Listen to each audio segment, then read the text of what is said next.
This week on your old school RuneScape update, Pole 82 changes bring offhand torches, saws, and hammers. Also, makeover updates and revisiting the desert questline. We discuss Contact and Beneath Cursed Sands with their lore, puzzles, and combat. Finally, we look at how Cireon is using the Blood Moon Armor. This is the Old School RuneScape Update, Episode 41, recorded Saturday, August 17th, 2024. Bold changes.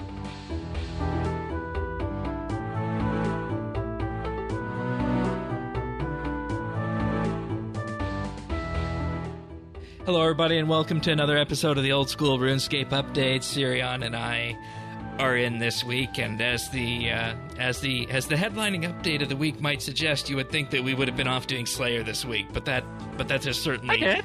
Oh, you did? I did. Okay. Yeah, of course I did. Okay, that's not good. with a partner, but I did Slayer. Yeah, I was gonna ask you to go, but then I realized there's things I'd rather be doing with Slayer. Oh, I had Slayer. Well, okay. I mean, I did Slayer anyway, but this is gonna come across badly. Like, oh yeah, I wanted to do Slayer, but not with you. No.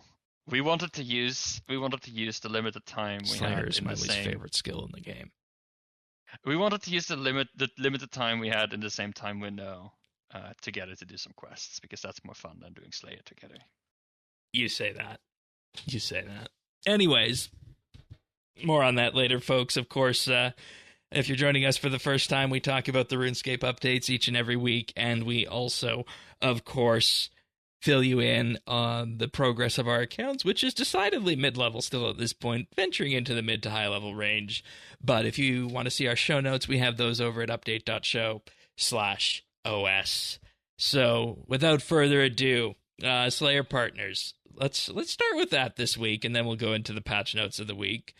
I feel like this is something that when I saw, I'd really dislike the Slayer skill. I have been very upfront about that on the podcast before. And that is a constant amongst all incarnations of RuneScape. Now, despite that, I think that having a co-op or partner Slayer system is actually quite wonderful for the game to have. To the point where somebody, is maybe going to kill an NPC for the first time, or maybe, you just meet up with somebody at the Slayer Master and realize you're both wanting to get a task together. You can do that. Yeah, because that's gonna happen in a game like RuneScape. I've seen it happen before. Back in 2010? More like 2016. Okay. But I think it's a good update to have. No, yeah, I make fun of it. I do agree. It's nice the fact that you still keep, like, your task streak bonuses. I think, like, you cycle through tasks faster, so and you get less XP and less reward points, to account for that, but you do get the streak bonuses, so it's a nice, like, I think it's a downside that you have to move tasks a little bit more often, right? Because it takes you out of the flow. Yeah. But I think the extra points and the social factor do add up to it. Do make up for it. So I think overall, it's a nice little update, and dungeoneering, right, in RS3 as an example, is a piece of content. I'm like, I don't hate it, right? But it just doesn't keep my attention. But doing it, you gotta with a have few the other right people group. Exactly, just go in a group, put on voice chat, right? And actually, it's not so bad. And well, I have another piece of content I will talk about later that is very similar. So, I think that's the nice thing about Slayer, Slayer partners, and hopefully it will have that effect. I don't think it will take over as the primary way of training Slayer, but it's nice to have that option. No, it's because of exactly what you said. You're cycling through the test more. You're splitting, the XP on that to the point where you're gonna be getting lower than you would on your main task, and there's also just the fact that you are reliant on staying in sync with this person to do this task. And I feel like for some tasks out there, specifically the very long tasks, that could be an ask for this, because I feel like over the last number of years, the average RuneScape session for most people has gotten shorter. Of course, there's still people that do like the marathon 4+ hour sections every week, but I feel like just staying in sync with somebody for more than one task is going to be difficult, probably. Let's not talk about my Nightmare Zone sessions. Well, that's different. That's different because you don't really look at the screen for that. No, that's fair. That's Yeah. fair. One thing I did want to point out from this that I found interesting, just looking at the notes on this, they say that for completing a task, as long as you are within 30 tiles of one another and on the same world, both Slayer partners can get the Slayer kill count credit. And the interesting bit about that is that I don't think even after all these years, I am able to visualize how far away 30 tiles is. So is that going to be an issue? I'm wondering. I mean, that's 15 ticks of running. So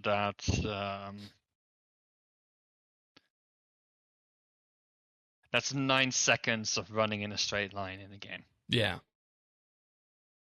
I don't know.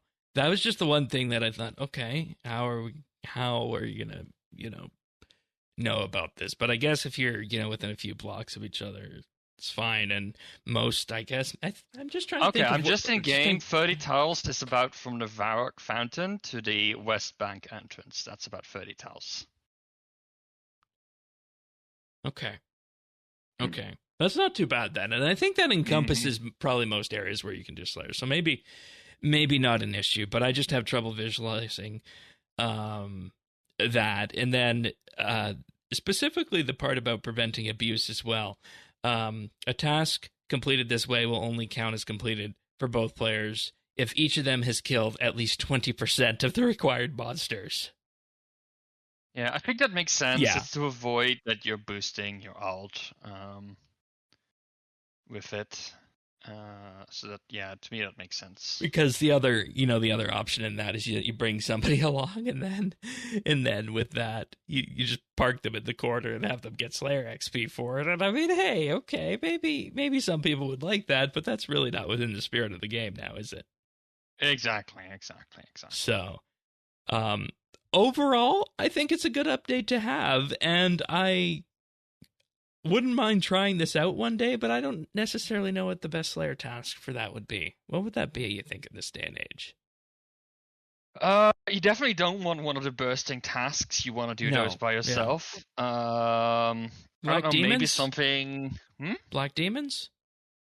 Yeah, something like that. Fire Giants might not be too bad. I think that's a decent task at least. Yeah. Okay. We might have to give that a go one day. You don't really have much control over it, right? So yeah, you don't. Yeah, that's exactly it. And I'm guessing it uses the host's Slayer level requirement for determining the task on this. No, both. Both. Okay. It's a task that both can do. Okay, well that works then. And this is, I think feature-wise probably very close to RS3's co-op Slayer. Which co-op Slayer has it's like specific rewards, if I remember correctly. Yes, a specific section in the Slayer reward shop for that. And to play content with other people. Right, and see, that's the thing, is that you were saying, when was this last used? Yeah. And I don't know, listeners, let us know in the comments what you think about whether or not this is something that's probably going to see much use in old school here, because I'd like to try it, but I don't see myself using it day to day. Are you in the same boat on that? Yeah. Okay. Well, we'll just have to wait and see then where. Slayer is very much, solo content for me. Especially considering the most fun tasks, or at least the task I find the most fun, are the bursting tasks, because they're sort of, active. Right. But you can't really do those together. No, Yeah. of course not, because you want the XP for all that glorious magic XP. Yeah. All right, well, let's move on into the patch notes this week. And you actually just found out about this one a few moments ago here. Further changes to pull 82. I don't know. stuff. I didn't find out about it. You found out about this. Oh, okay. I thought you weren't aware of it based on your reaction. But in any case, you can now swap the Burma Torch, Amy Saw, and Mkando Hammer between main hand and offhand by right-clicking and choosing swap. See, I thought this came in last week and you just had to talk to the person to swap it. I didn't know that there was an actual right-click option on it until this week. Yeah, no. This change came in this week. I actually decided to get Amy's Saw because of this. Because previously it was like, why would I care about, using my main hand slot, which I use for like a staff to use to get the runes for NPC contact. Yeah. Why would I put a saw in there? But now it actually makes sense. I can put it in my shield slot, which is usually not very occupied, especially while skilling. The torch was nice as well. We did some questing earlier that required a light source, and what's nice, just being able to use your shield slot as a light source is great. I feel like this is a natural progression towards utility in the game. Yeah. And, there's a discussion about what main hand and offhand means, but, you put yourself... Now all we need is an offhand magic secateurs, and then I'm happy. Or you could just put them in the tool belt. No, I don't know. Like, sometimes I miss the tool belt, but I've come around to appreciating that it's like... Hey, inventory management is a thing here as well. You were on vacation when the barbarian farming update happened, and we actually had some controversy in the community about that when they added the barbarian farming for the seed dibber replacement. Oh, I love that change. It is a good change, but there were people in the community who didn't like it. So it's like whenever you venture close to the tool belt in OS and duplicating its functionality. Well, that's people interesting are scared because from it. But if you do something, go ahead. These changes were pulled, and they passed. Oh, I thought you said bold, but you said pulled. Got it. Okay. Yeah. Okay, that helped. You thought that moving these to the offhand was a bold decision. No, I don't know. It was pulled. Yes, okay, got it. But my point is that the community absolutely hated the discussion around tool belt, but when they put stuff in with the barbarian mini quest, it was fine. And there's a perfect meme for that. I got to dig that up at some point. But I mean, I think it comes down to finding the right balance, right? Like, right. The game needs to not give you challenges. Like this is something that I'm hearing myself talk, listeners. I'm hearing myself talk. So please don't judge me for this, right? But like, I think a lot of people don't get that a challenge, like a game must be challenging, right? There must be, like, if you leave everything up to most players, they will optimize the heck out of the game. They will remove all challenge from the game. They will just make it easy. Yes. Also, is in a weird position where people are like, no, I went through years of torture by choice. Nobody else can have an easy time. So it's a little bit of a different position. Oh, so that explains my combat inadequacies. Maybe. But like, you should also remove unnecessary challenge from the game, right? Like, there's always two forces in game design. Like, one of them is to make sure you don't trivialize the game, but the other is that the player is not fighting elements of the game, right? Because that's what it comes down to, is that if you can make UI changes to make things easier, go for it. But yeah, if it's trivializing content, I think that's probably what people are against. And Yeah, if you but did look, the seed dibber, like it's an extra inventory slot. It's one of those annoying, like spades everywhere in the world, right? But if you forget your seed dibber, you're sort of screwed, right, annoyed, and that's and what I yeah, was and that's what I was going for, is that they could have trivialized that content by just adding it to a tool belt related thing, but they didn't. They went the mini quest route, and that was okay because that was in-game content. And see, that's hey, the and at thing. least One is interface related and one is not. yeah, and at the very least, you need to put some work in to unlock that utility. It's the same as barehanded fishing, right? Barehanded fishing really just tells you you don't need to bring a harpoon. Okay, you need slightly more. You need Or slightly more fishing levels, but you don't need to bring a harpoon, right? right. That's the benefit of it. Or if you So forget your harpoon and you just need to catch a few fish, maybe even lobsters or exactly, swordfish, and cook them on a fire in the middle of doing something, that's the use case for that. Which, by the way, exactly. I posted the meme about the tool belt, by the way, right now in the Discord. If you want to have a quick look at that and explain that to the listeners. OS Yeah. RuneScape. Yeah. No. So yeah, no. To come back, I think this is a really good trade-off because you're still sacrificing your shield slot, right? And I understand why they didn't make it like a straight change and they made you choose because there's interesting items in the offhand slot as well, like the Tome of Water and Tome of Fire to be uh, to give an example, but it's nice to have that option and give a little bit of flexibility in your scaling setups. Yeah, and I'll make a note to throw the that meme up on the video version of the show right now about that. We're getting video editing on the old school update podcast. Hey, I mean, if you want to do video, we can do video. I have that tech. Uh, Fun fact: the reason we don't do videos, that Cireon doesn't want to get out of his pajamas. hey, you shouldn't tell people that. The whole point about being an audio only show is that people don't know. Okay, so that was one patch note. Next up, changes to the makeover mage and the makeover interface. Players might now compared to making items offhand, I cannot see this being controversial in any way whatsoever. ah ah ah.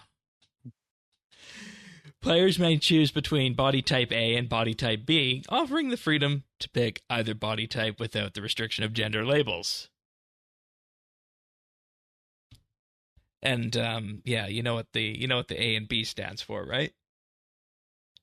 Yeah. Well, you made that joke, and I'll forgive you if you don't want to repeat that. No, I won't. I won't. It's not appropriate. Okay, let me read the next one, then I'll let you dive in here. And to give more room for self-expression, you can now choose a preferred pronoun for your character from the following options: he, him, she, her, or they, them. And you can continue, of course, without selecting a pronoun if that's what you prefer. The game will then use the default based on the body type, similar to how it has always been. And I think that's probably what the bulk of players out there want, unless they're actively seeking this option out. I know that's what my preferred option is going to be. Yeah, I look this gets a lot of hate because people are for a lot of people this isn't a big deal, right? And then they make controversy about it because oh no, the woke gang is taking over our game, and I think we had the same discussion with Pride. So honestly, I'm gonna keep it very short, which is because we know how you guys like that. Like you're not losing anything. Like your body type might now be called A or B. Like, were you really attached to the name of your body type? Like, think to yourself, is that really that important to you? Whereas someone who suffers from something like gender dysphoria, right, where they are uh, uh, experiencing as a different gender than society has assigned to them, this can be a big deal. Like, I know of people who were woman by birth, but if you use like if they play a game and their character is referred to with female pronouns, it's a problem for them, right? And you could say, "Oh, grow up," like, "Oh, that's all in your head," and like, yeah, maybe it's in their head, but we all want to play a game and enjoy ourselves, and especially a game like RuneScape, which is a role-playing game. Like, why don't we just let people choose? You're not losing anything over it. The game still works the way it always did. It's like the controversy of when they added yellow and red and green hair back in the day. Yeah. Because, sure, you can dye your hair that color, right? But nobody has, natural, like, bright, yellow hair, bright green hair, bright blue hair, what have you. And like, this is a stupid argument, by the way. But at least in the case of hair, you can argue, I see the people with the bright pink hair, and it doesn't fit within my medieval roleplay style. I'm like, okay. That's an interesting way of going at it too. Is that you just mentioned the role playing aspect, and we were discussing something else previously off the air, and I said, well, role playing in RS is really just one world, if that, at this point. Yeah, I mean, there's limits, right? Like, I don't really see Jagex adding, a furry body type to the game. That goes a little bit too far, right? Even though there are people who would... Here's the thing. You mentioned the furry body type, and I think that's very interesting. Because there's other MMOs out there that have naturally furry characters. Yeah. And that take this body type thing to 11, as it were, because you can use a custom character creator, and you can put whatever features you want on that character. Sure. So it exists natively in other MMOs, and the only reason it hasn't existed to this point in RS is because it's been a game limitation. It's a game limitation. It's also a creative choice, right? You might and not what you want for your world, yeah. Yes, exactly. You might want at least some level of verisimilitude. But like pronouns, nobody but their own character sees pronouns. Body type, who bloody cares whether, what the actual gender of the person is? You see what you see. The whole thing doesn't affect anyone except for the person playing the account. And the one thing if there are but 10 people helped by this who are now enjoying this game or actually able to start this game, because for some people it's that bad. Sorry, but if you get upset over this, that's like gatekeeping for no good reason. And the other thing I did see from this is that you, at this point in time now, in theory, with this, have the ability to have a female character running around with facial hair, which I did see the thing online that was immersion breaking for some people. Yeah, maybe. I at this point, I think, meh, a bit too far gone. You could say that again. You can do other weird stuff with outfits and all that. So I don't know. It's certainly not as explosive as a Pride event. I will say that. No, exactly. Exactly. But with that, let us move on to the quests of the week. Yes. We had a really good week for quests. I'm excited to talk about it. Yeah. We started with Contact, because that was one of the desert quests that was just left sitting there. It was interesting, right? Like it was okay. It was actually okay, and I hadn't done it in a while, and like, it's sort of like how it sets up the situation there in a decent way. Yeah. the pyramid bits with the obstacles and whatnot. I feel that's just a mandatory part of any desert quest at this point. Right, but it just feels as though maybe it hasn't aged as well as it could have. You compare that to the other quests that we did beneath Cursed Sands, which we'll get to in a bit. But no, the point that you made about contact in general as being one of the quests that really opens the door to that discussion of the wider lore of the desert and the Menethite pantheon and whatnot. This is a quest that I haven't done, in years, and there are parts of this quest that I absolutely did not remember. And I have been out there recently on the record saying that desert lore is amongst some of my weakest in game, and I still need to, fully make myself aware of everything related to the Menethite pantheon and whatnot, and how they all relate together. But I did appreciate doing this and being onboarded to that in what I'll say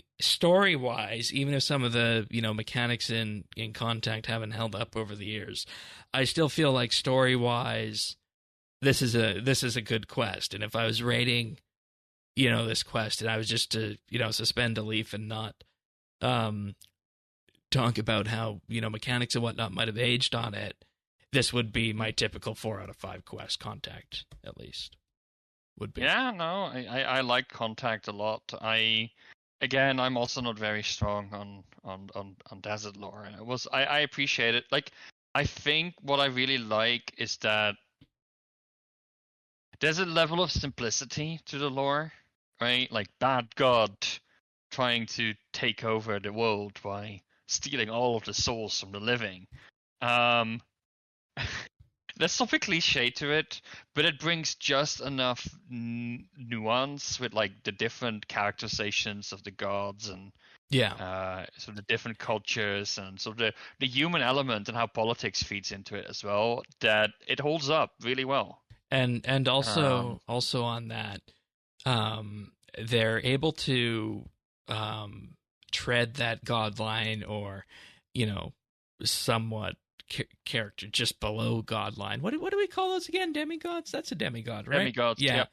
We're able to walk that demigod line and learn about what they're about without going the full Zamorak, Saradomin, or Zaros route, because obviously those characters are larger than life and they have their supporters across the world.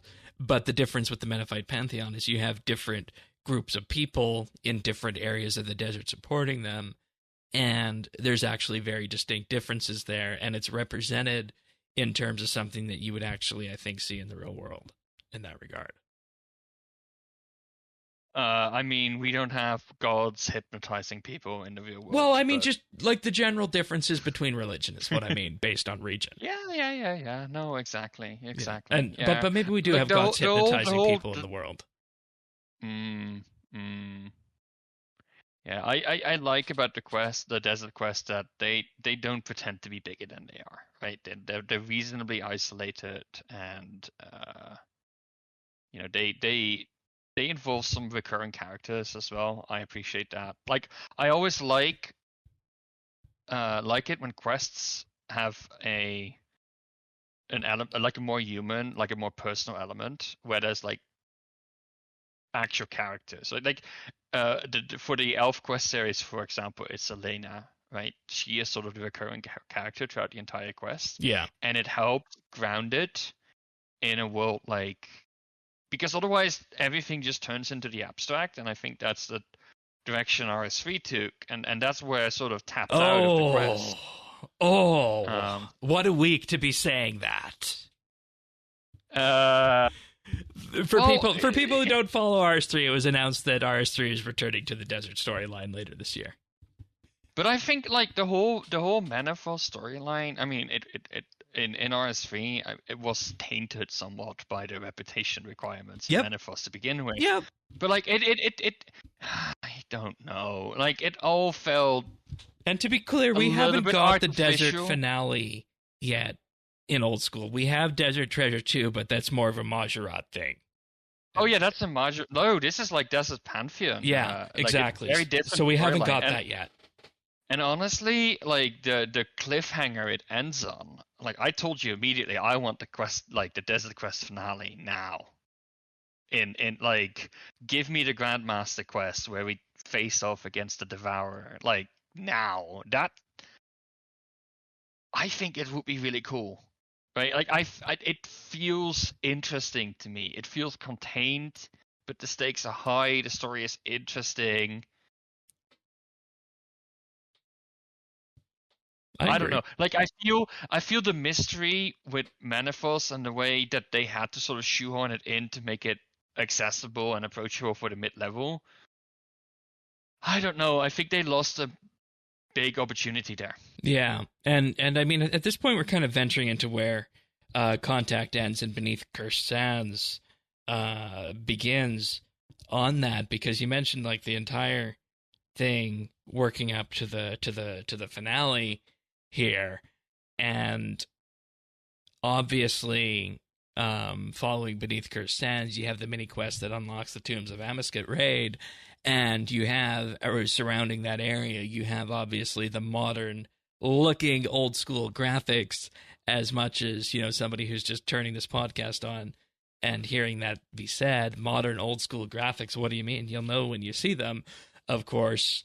But you are entirely right on that, is that the pivot from Contact, and this is what I appreciated doing them back to back, I didn't understand going in how the linkage was going to be between these quests, but the pivot between Contact and Beneath Cursed Sands, that was a nice move, and it was actually nice to do them back to back. Honestly, the Necropolis, I don't know what the right Necropolis, one of my favorite areas of the game, just how it, like, graphics wise, looks amazing. It's up there with the Isle of Souls, I think. Exactly. Well, yeah, and Valimor. Like, I love how Valimor looks, and the Necropolis sort of. I love the desert theme there. Absolutely amazing. And then like the whole storyline about, you know, the avatars. What a lore explanation for a raid. The fact that the 4 avatars are locked up there and you need to go and free them. To be fair, I did read about Tombs of Amascut before this quest when Leagues was happening, when I was looking at the regions and whatnot. So I did have the idea already behind me that I knew that there was going to be things locked up, and at the end of this quest, as we were heading in that direction, it became clear what, you know, the end result of the raid was going to have to be with that. And, you know, I think overall this was a master level quest, wasn't it? Yeah, it was. I believe so. Yeah, it was master. And we got 2 boss fights out of it, and a puzzle in there. Yeah.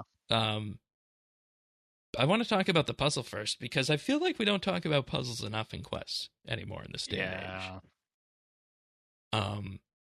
You know, I felt that this was a good compromise between, you know, not being Elemental Workshop level, but being something that you could reasonably figure out. And immediately what I knew going into it, and I think this was the thing that gave me, you know, the leg up in terms of reading all this, was that the 4 emblems were indeed related to the 4 avatars, I think is what you said at the end, right? Yeah, I figured it out like pretty quickly. It's like I tried doing the puzzle like generally, but we were on a clock, right? So when I found a mistake in my problem solving process, I didn't start over, but just used the wiki as the solution. But I think like it's a puzzle I could have figured out, I think, given enough time. I think it's on the hardest side though,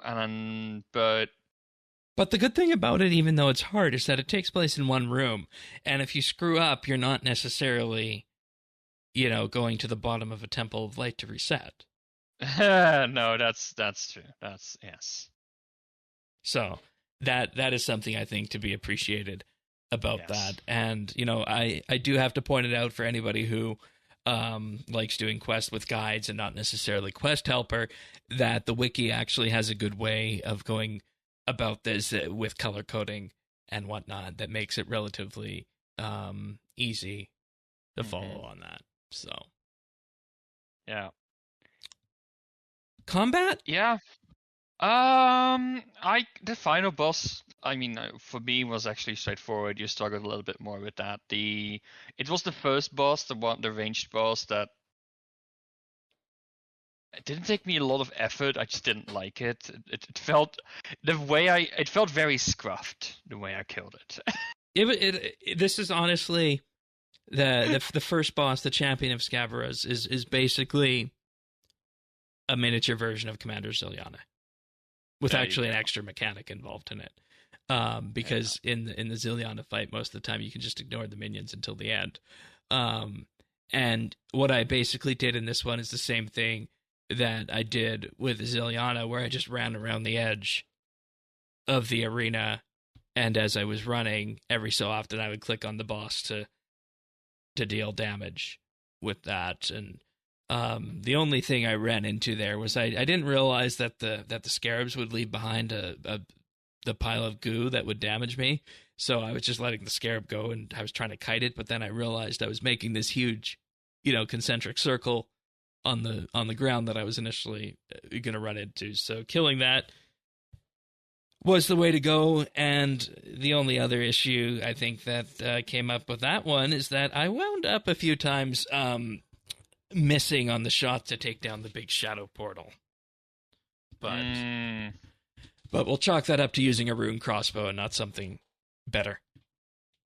I used a rune crossbow. Yeah, but you have 78 range now or something, right? 78 range, yeah. Yeah, I have 70. Yeah. So that's a bit of a difference there.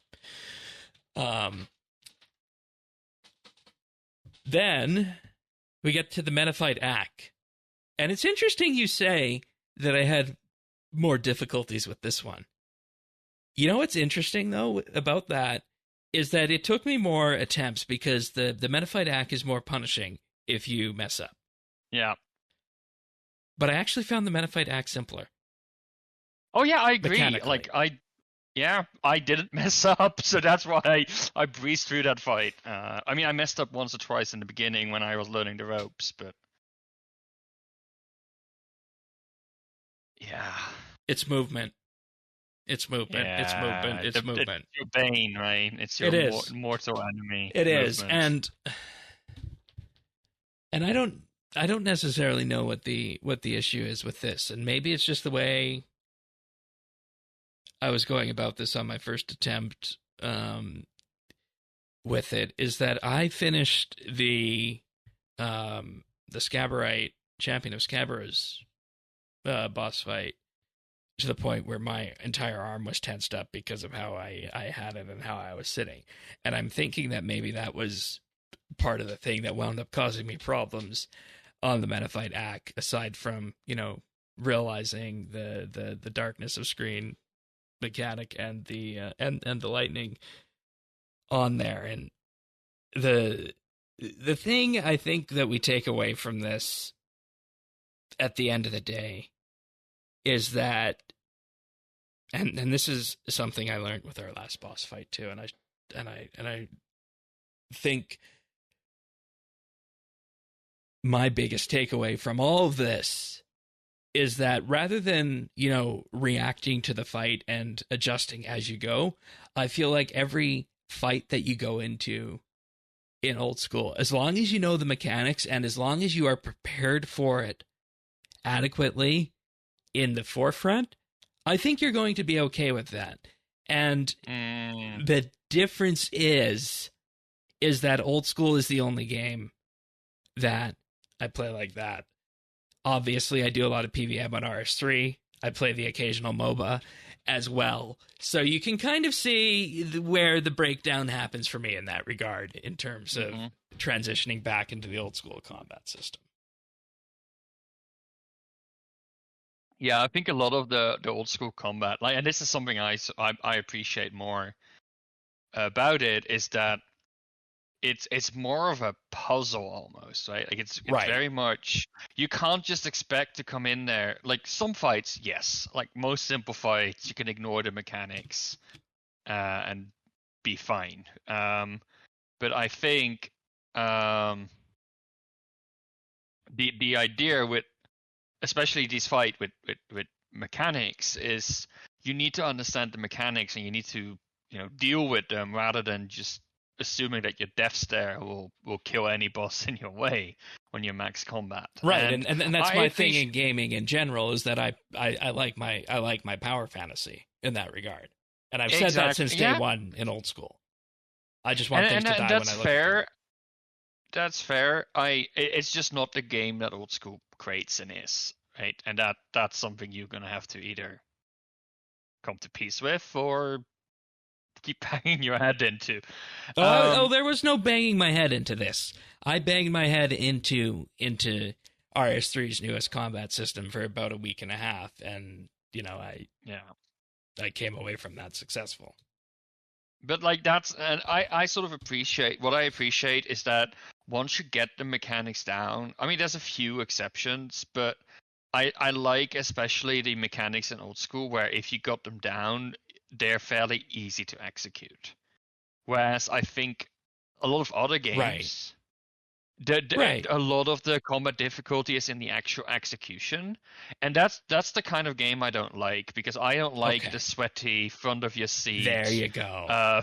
50 buttons on my MMO mouse. There you kind go. of combat system. There you go. Right? And see, that's me. That's me. Like I said, I was playing a MOBA this week, so. Yeah, exactly. I don't like that stuff. So and the interesting part about this, drilling down into it, is that if we turn the page back to leagues, my most fun bossing instances in leagues, and I realize that sounds weird saying this, given how I talk about the old school combat system from time to time, were Zulrah and the Gauntlet. Yeah, I get that. I found the Gauntlet overwhelming, and Zulrah, I felt I killed it by sheer luck and the fact that I was overpowered because of all of the relics. Right? I don't think I really got that fight. Just thinking about it's the same with Scurious, right? It's gonna sound really stupid. It's a low level boss, but it's very focused around prayer switching. Making sure you kill all the rats. There's a lot of things you need to do during the fight. I don't like that. And then there is the Moons of Peril, one of my favorite boss encounter in the game. And if you think about it, you need to learn the mechanics, you need to be prepared for them, you need to bring the right gear to them, because otherwise you're not going to do a lot of damage. But once you figure it out, the sweatiest thing is flinching the Jaguars.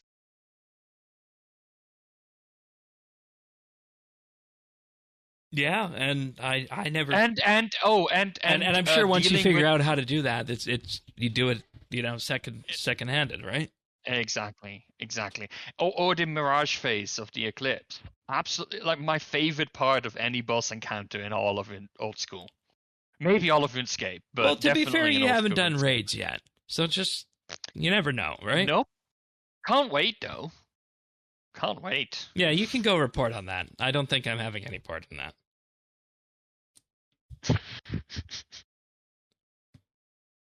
No, I'm serious. Yeah, soon. Okay. I have the levels to do entry mode of Tombs of a Mascot, so... This has turned into a combat discussion, and I just want to, before we move on into other things that we've been up to this week, is there anything else that we missed in terms of Beneath Cursed Sands here that we want to talk about? No, I feel like we got the lore, the puzzles, and the combat, which was the big things. I just love I forgot her name. How bad the spy that we worked together with in the last quest. I like how she's introduced in Contact, and there's good continuity there. And sure, her storyline, I'm in love with Khalif, and Osman just left him to die, and it's all pretty obvious, rudimentary, and cliche, but it helps grounding the quest so much, and that's what I appreciate about it. It's also why I liked what's the name of the quest? I forgot. Kingdom Divided. Kingdom Divided, yes. Not Client to Corinth, as I've been calling it. No, exactly. The cool thing about that again is it's very focused on the personal motives and the people rather than this abstract concept of ruling a country. That becomes or your almost a or your secondary. character or your character getting duped. Yes, exactly. And like that, all of that stuff becomes sort of a secondary part of the quest because if we're really just it's about the people, and that those are the best quests. I'm so glad that old school has seemingly embraced that. I can't wait for like some of the more modern like Majorat stuff, like Secrets of the North, and how they tackled that because oh boy, Sins of the Father. Imagine Mauritania told from a really good personal standpoint. Like RS3 did it not so bad. Can't I wait to think the see what more. RS3 Mauritania storyline was good, and that was It wrapped and up. like I That didn't was really like wrapped the up before ending. they Yeah, went and yeah, did a lot of the abstractual things. I think yes, so, yes. but So what like I think old school has made me fall in love with questing again. Like I've sort of drifted away from questing in favor of skilling because, but like all of the new quests, most of the new quests, no, all of the new quests I think that we've done in old school have been great so far. yeah, they have been, and I despite my complaining about the combat and whatnot, I will give you that pretty much any native old school quest after 2013 has been great. 4 out of 5 level. I don't think we've had a 5 out of 5 yet. For folks unaware, my quest Garden of rating. Death, come on. Okay, you're right. Garden of Death was 5 out of 5. No, sorry. No, No. it was That wasn't Garden of five Death. out of five. No. It wasn't 5 out. It was 6 out of 5. Okay, fair enough. Quest rating system 4 out of 5. The quest does everything it says it's going to do on the tin. There were no implementation errors. The story was good, and the overall experience was good. 5 out of 5 is a 4 plus doing something truly unprecedented or knocking my socks off. Hence, Garden of Death. But we do have quests to do down the road, and as a result of that, um, my sole existence when I've been on OS this week, and it's only been a few hours, and you gotta tell me how to do this better, and maybe just you know teach me to learn to look away for a bit. But I've just been doing a bit of Nightmare Zone this week. I haven't done too much of that. I got 75 attack. I want to push that to at least 80 relatively soonish, and I think Nightmare Zone's probably still the best way to go on that, and that's pretty much been my sole existence here on Old School this week, in addition to the quests that we have done. Kind of boring, but that's what happens when you're mid to high level and you start settling into these grinds. Yeah, it's funny. Like at the start of this show, you said, "Oh, we're still in mid-level and touching." And like, I was watching some videos about gear progression, and like, I always have to scroll to the late game part now to get any meaningful information about my next gear upgrade. So, I think I'm at the point where I'm slowly leaving the mid game and starting the real grinds. Yeah, I think that's a Um, fair push, and you know that when you're not getting a new weapon every other day or every other week, and you're starting yeah. to feel like you need to start saving for them, and they're going to be more consequential, and you get to the point where there's really not that many far ahead, and you start talking about your uh, percent changes in terms of accuracy or damage or kill time Oh, by like single digit percentage points. for sure, like that's the thing, right? Like I'm getting my combat levels to a point where I looked at the level up table. I'm like, there's nothing after this that I really need. So that's after that it's just gonna be the grind. But even then, like a lot of the important upgrades, like for example, my POH is, I mean, not maxed, but it has everything I will need for the foreseeable future, and that is You've reasonable got to the get. utility. I have Yeah, I got the utility out of it at this point. And same for most of the other skills, right? Like there's no major unlock at this point. Like I've got all the quest requirements for or skill requirements for quests done. So at this point, it's grinding for things like diaries, which I don't think is as important, or just pushing for arbitrary numbers at this point, to be honest, and just pushing those skills up. 99 Herblore?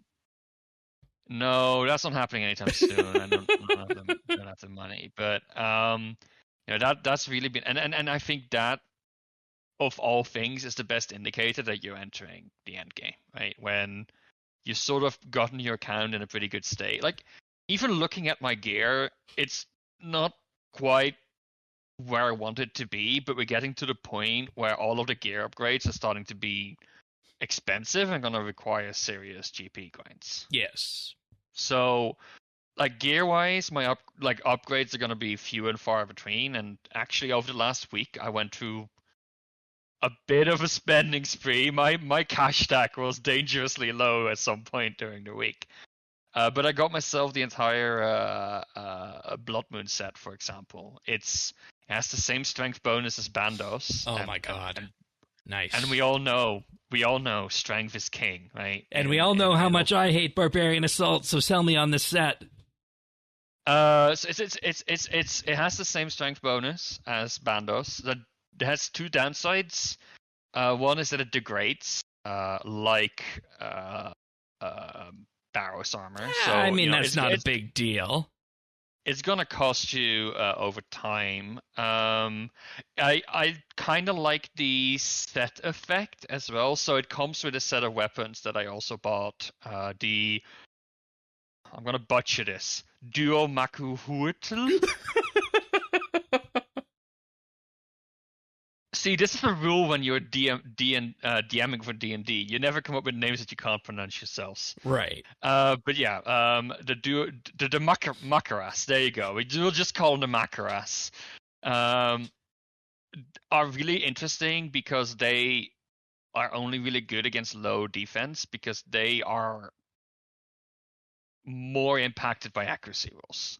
So the idea is you do 2 hits, but that's like your normal hit is split in 2 hits, right? Right. So you need to pass 2 accuracy checks instead of 1. Okay. But that's fine, you could say, because normally that averages out. The problem is if your first accuracy check fails, your second one automatically fails. Meaning that if you're dealing with high defense monsters, don't use this weapon, right? At that point, use a whip. But it's been great for Nightmare Zones because you can pick monsters with low defense, and at that point, they just slice through them. Right, and then the XP is based on the damage, so the XP goes up.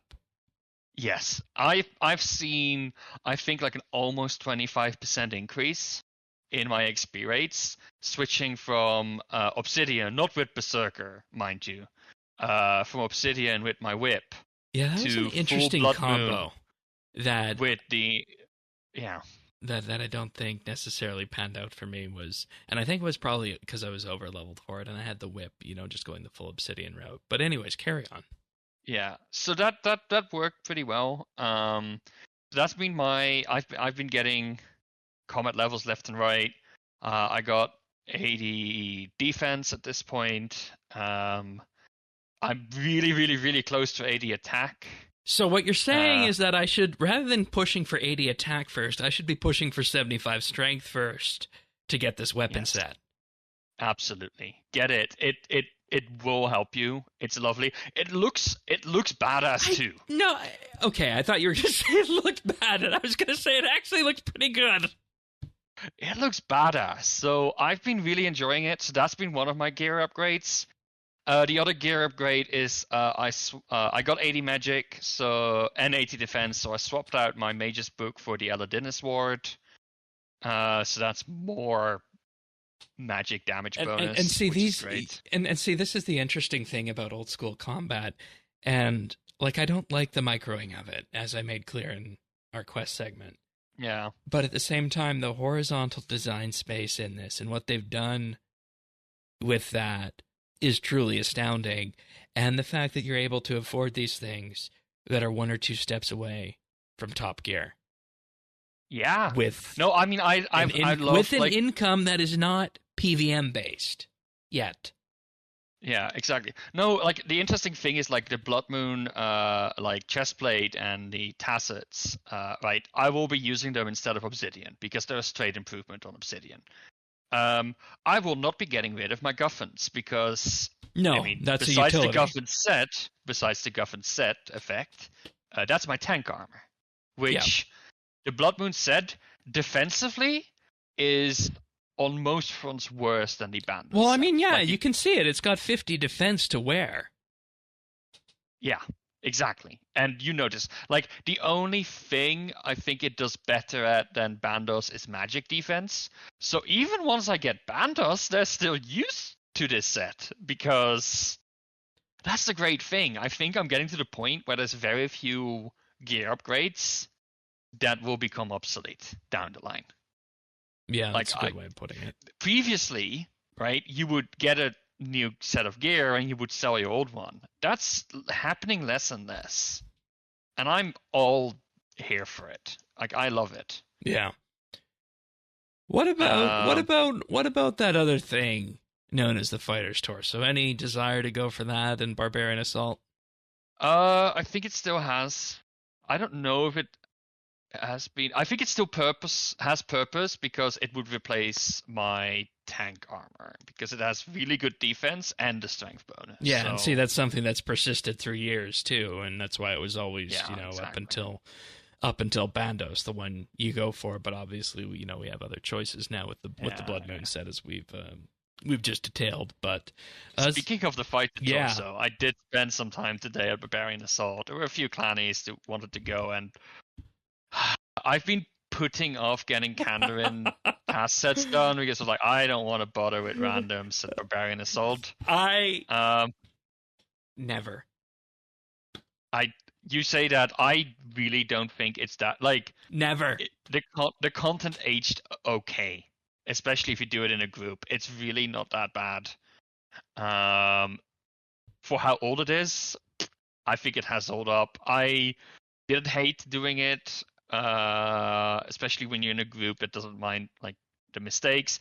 The first time we had like 4 players, so I tried using my Iron Man in there as a 5th, which works fine because you need 1 of each role, and then the 5th player you double up anyway. So through like waves 1 to 9, I just parked my Iron Man in the corner, which is great because now I can finish the Canada Diary on my Iron Man as well. So I'm all for that, like in for that. But then the problem came with the Queen, because the Queen hits everybody and you can't stand in the safe spot anymore. And then we found out that the damage the Queen does not scale with your hit points. Oh. And she could basically 2-hit my Iron Man. So we tried a bunch of things. We made my Iron Man a healer, and then I was just spam clicking the healing pool. The problem is the moment I needed to do something on my main, like dunking things into poison, because that was the other healing, that became a problem because I couldn't spam click anymore. In the end, we made it work by making somebody else healer. So the moment I needed to do my thing, which was adding spikes to the eggs, the healer just took over spam clicking my iron for heal. Well, there you go. And we made it through it, but it was so scuffed. Well, I mean, at least it sounds like you had a good experience there compared to, some of the elitists that play that game and whatnot. So yeah, and we did a second round where we found a random, and they were nice, and they actually joined us in voice chat, and they're now hanging out in the clan chat. So, oh, nice, right on. Maybe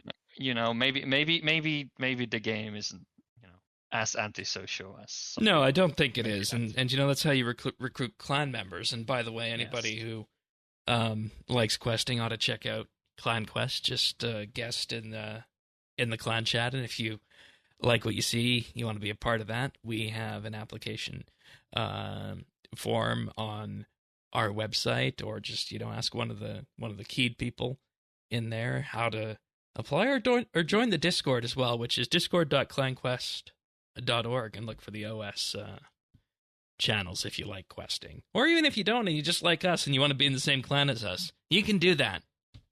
You can do that. We are a very welcoming bunch. Indeed, we are. But yeah, this felt like a very impactful week. Like the moment I started doing the Nightmare Zone with the new set, and I did a bunch of it on mobile, which is not ideal because Gozo isn't the left click option, and you can't swap left click options on mobile yet. Please give me the mobile client updates already. I don't care if they're finished. I just want them.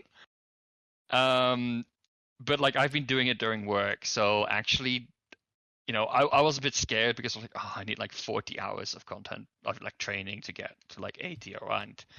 But the moment you do it while you're doing other things, the hours just take by. Yeah, that's fair. And I mean, you might as well at that point, given what's the way people like to say it. It's XP waste if you're not. And that's a good way of, I think, looking at everything RuneScape related. So, with that, I believe that marks the end of our prepared remarks for the week. I don't believe there's anything else for us to talk about. Hopefully you guys enjoyed that. A little bit of everything this week. A little bit for everybody. The questers, the combat people, the people who like changing the way their character looks, and, of course, at the end of the day, a bit of theory crafting into how our wonderful Blood Moon Armour is doing. If you want old school RuneScape update delivered to you each and every week, head on over to update.show/OS. Click your favorite podcast listener. We're on all the big ones: Apple Podcasts, Spotify, Pocket Casts, and of course YouTube as well at youtube.com/@OSRS update. But that brings us to the end of the show this week. We'll be back next week for another one. See you then, everybody. Take care. Bye.